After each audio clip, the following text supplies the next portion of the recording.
50 years after the historic March on Washington for Jobs and Freedom, led by Dr. Martin Luther King, on this date we are still not free.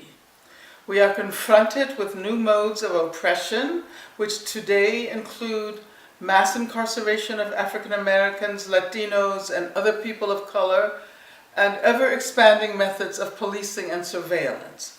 When we consider the fact that the mass incarceration of Black and Latino men and women, millions of them, starts with being arrested, we can understand the police to be the cutting edge of the prison industrial complex. This society is organized because of the violence that exists on the surface everywhere. You have to expect that there are going to be such explosions. You have to expect things like that as reactions.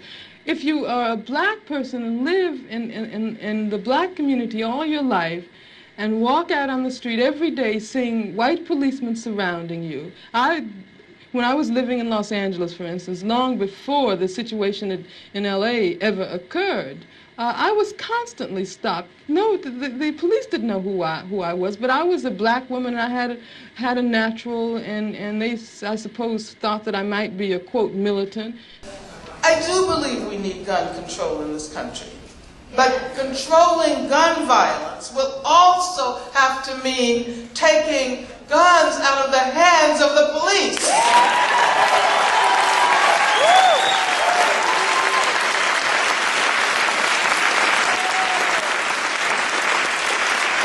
Matter of fact, I think we should take guns from everyone, but especially from the police and the FBI and ICE.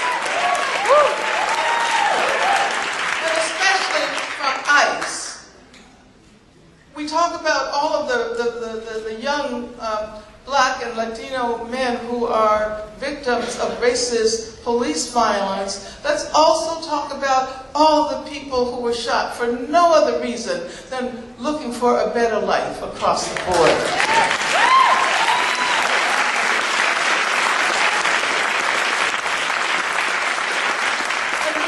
That Black and Latino youth are subject to a vicious process of criminalization.